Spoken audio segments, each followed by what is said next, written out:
오늘도 우리 사는 이야기 찾아주셔서 감사합니다. 사연자분이 보내주신 이야기 시작해볼게요. 안녕하세요. 제 이야기를 해보고 싶어 이렇게 글을 보내게 되었습니다. 저는 평범하게 살아온 여자였어요. 평범하게 어린 시절을 보냈고 또 때가 되니 결혼도 해야 해서 남자를 만났고 그 사람과 연애도 무난하게 하다가 현재까지 오게 됐습니다. 저와 남편은 대학 시절 연합 서클에서 만났어요. 서로 생각하는 것도 비슷하고 취향이 같아서 연애 시절 즐거운 시간을 보냈고 곧 결혼으로 이어지게 되었죠. 시부모님도 좋으셨고 연년생으로 남매를 낳고 육아 전쟁을 치르면서 화목하게 살아가고 있었어요. 그런데 남들이 부러워하는 평탄한 삶을 20년 넘게 살던 어느 날 새벽, 남편이 교통사고를 당했다는 연락이 온 거예요. 처음에는 믿지 못해서 경찰서에 확인 전화를 해보고서야 사실이란 것을 알게 되었습니다. 그 소식을 듣고는 저는 하늘이 무너지는 줄 알았어요. 우리 집 가장이, 내가 사랑하는 사람이 교통사고라니 당장이라도 큰일이 날 것 마냥 가슴이 두근대고 제정신이 아니었죠. 저는 너무 놀라서 택시를 타고 대학병원 응급실에 도착했는데 다행히 중상은 아니었고 타박상을 입은 정도로 부상을 당해 누워있는 남편을 보면서 안도했어요. 그런데 분명히 대학 동창끼리 여행을 간 걸로 알고 있었는데 사고당한 장소도 그렇고 동승자가 여자라는 것을 알게 되었습니다. 그럴 수도 있겠지. 내가 너무 예민한 거야. 그렇게 고개를 저으면서 묻어두고 인정하고 싶지 않았어요. 남편은 의식이 돌아오자마자 뭔가에 홀린 듯 허둥대는데 그 행동이 참으로 의심스러웠어요. 그리고는 핸드폰을 찾는 거예요. 그 안에 뭔가 중요한 내용이 있는 것처럼. 유류표는 경찰이 보안 직원에게 맡겼다는데 대학생 아들하고 교대를 하면서 전 그 말을 전해주고 입원 준비를 하러 집에 들어왔어요. 그게 저와 남편의 인연을 끊어내는 중요한 계기가 될 거라고는 생각조차 못했습니다. 남편이 잡는 사이에 아들은 휴대폰을 받아들고 오면서 여느 때처럼 게임이라도 할까 하며 폰을 열어봤는데 그만 판도라의 상자를 건드린 거예요. 저는 이번에 필요한 옷가지들과 세면도구를 챙기고 있는데 아들이 상기된 목소리로 전화가 왔어요. 엄마는 병원에 올 필요가 없다면서 다짜고짜 이혼을 하라고 하는 겁니다. 얘가 대체 그게 무슨 소리냐며 전 재차 캐물었어요. 그러자 아들이 우는 거예요. 그것도 아주 통곡을 하면서요. 너무나 느낌이 이상해서 전 그 길로 병원으로 가게 되었습니다. 보호자는 있어야 하니까 일반 병실로 옮기자마자 전 아들과 교대를 하러 올라갔는데 엄마 놀라지 말라며 저에게 남편의 휴대폰을 건네주더군요. 뭔가 이미 심장한 증거가 들어있는 듯 했어요. 혹시나 설마 아닐 거야. 전 심장이 두근거리다 못해 터질 것 같았습니다. 여태까지 능력있고 자상한 남편이었고 아이들을 아끼고 사랑하는 아빠였으니까요. 전 가슴을 부여잡은 채 심호흡을 하면서 휴대폰을 열어보았습니다. 그 안에는 낯선 여자와 관계를 하는 남편의 동영상이 있었습니다.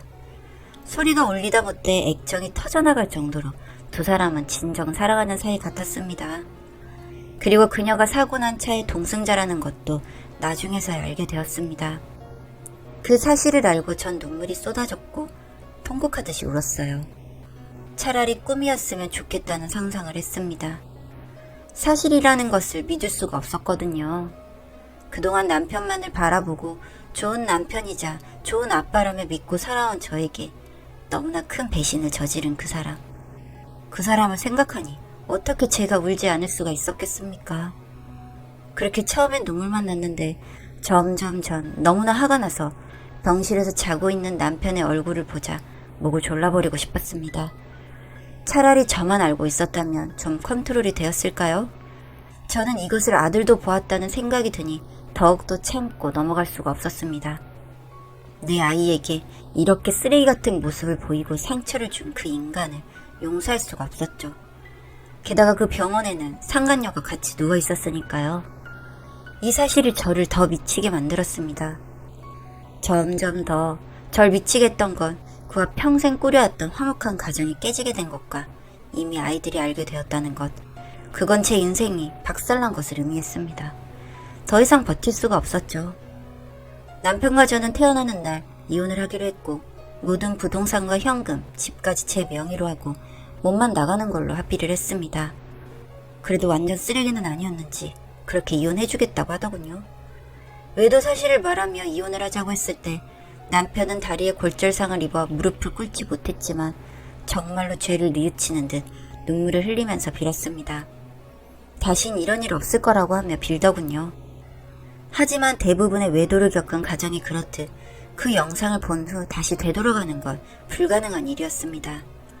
그나마 저에게 재산을 넘기고 깨끗이 승복한 것, 그전만은 마지막으로 제게 보인 호의라고 생각했습니다. 나중에 들리는 얘기로는 남편과 그녀는 살림을 차렸다고 했습니다.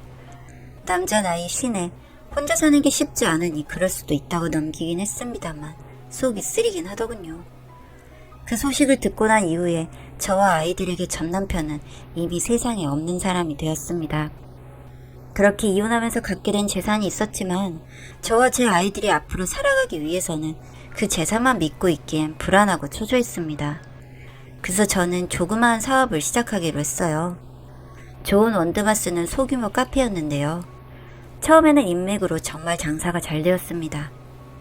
그런데 그 행복은 얼마 가지 못하더군요. 석 달 정도 지나고 가게 앞에 대기업에서 운영하는 대형 커피숍이 입점한 것이었어요. 전 그래도 단골이 있고 정직하게 장사하니 잘 넘길 수 있을 거야 라고 믿고 열심히 이겨나가려고 했지만 그건 제 희망이었고 현실은 전혀 그렇지 못했습니다. 좁은 가게에서 알바생까지 고용하면서 50점 넘게 팔았었는데 점점 손님이 줄어들어 커피 한 잔을 시키고 하루 종일 노트북으로 글을 쓰는 손님 두어 명이 자리를 지킬 뿐이었습니다. 임대료가 밀리기 시작하니 적자가 나는 건 순식간이었습니다.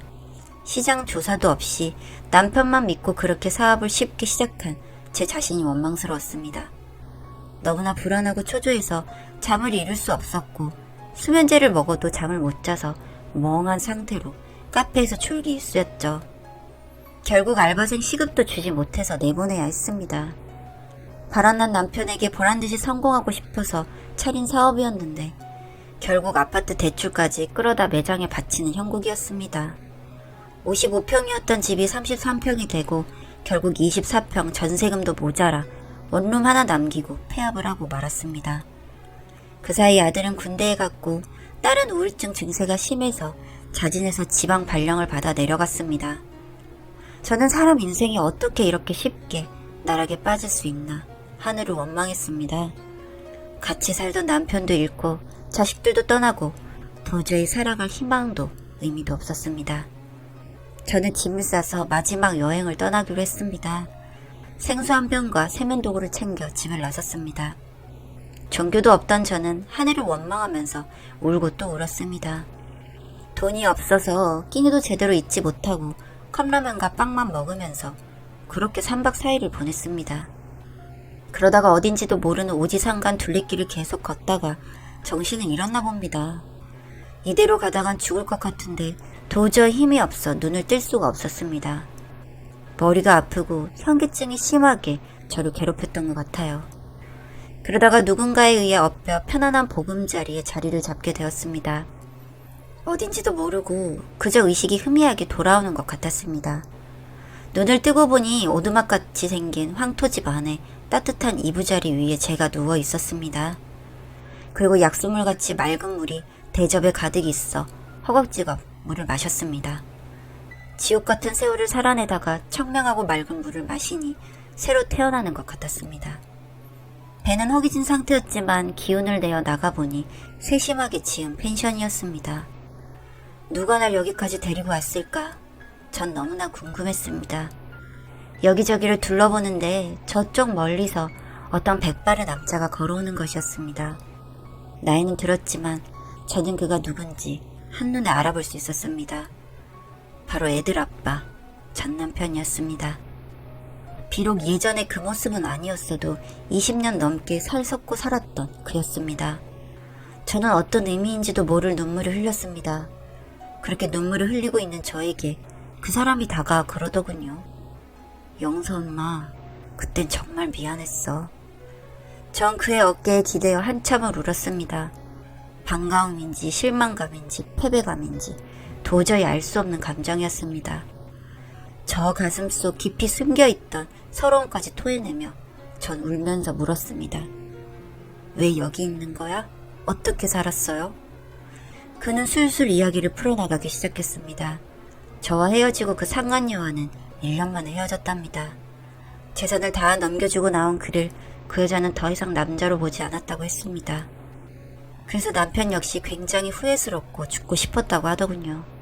술로 세월을 보내며 지난 날을 후회하다가 간경화증이 생겨 요양처 시골에 내려갈 결심을 했다고 했어요. 그 후 지금 이곳에 농가주택과 조그만 땅 사서 일구었는데 개발이 되면서 혼자 힘으로 펜션을 사서 사업을 확장했다는 것이었습니다. 애들은 잘 있어? 당신 소식은 들었어. 그런데 날 받아주지 않을 것 같아서 차마 찾아가질 못했어. 그는 그동안 모은 돈으로 당신 빚부터 갚아주겠다며 통장을 내밀었습니다. 정말 한 푼 두 푼 모은 돈이었습니다. 그 사람의 진심 어린 말과 저와 아이들을 생각하며 모았던 돈을 보고 있자니 마음이 아팠습니다. 저도 그간 힘들게 살아와 더욱 그랬겠죠. 그런 저에게 남편이 말하더군요. 당신한테 죄 지은 걸 갚는다는 생각으로 정말 열심히 살았어. 이제 우리 같이 살자. 더 늦기 전에. 그 말을 듣고 전 그의 품에 안겨 눈물을 쏟아냈습니다. 무엇 때문에 눈물이 났는지 정확히 알 수는 없었지만 어느 한 구석에 가득 차있던 뜨거운 것들이 다 흘러나오는 느낌이었습니다. 물론 원수 같은 남편이었지만 저 역시 인생을 쉽게 보고 감정이 이끄는 대로 살았던 지난 날이 후회스럽습니다. 그는 무슨 일이 있어도 가정에 충실하겠다며 노년의 행복을 약속해 오더군요. 저는 남편의 말을 받아들여야 할지 고민스럽긴 했습니다만 저도 그간 살아온 걸 생각해보니 한 번의 실수는 누구에게나 찾아올 수 있는 것이란 생각이 들었습니다. 그래서 저희는 재결합을 하여 그 시골에서 조용히 살고 있습니다. 제가 남편과 합치게 되었다고 하자 아이들은 아직 아빠를 용서하지 못했는지 저까지 보지 않고 살겠다고 하더군요.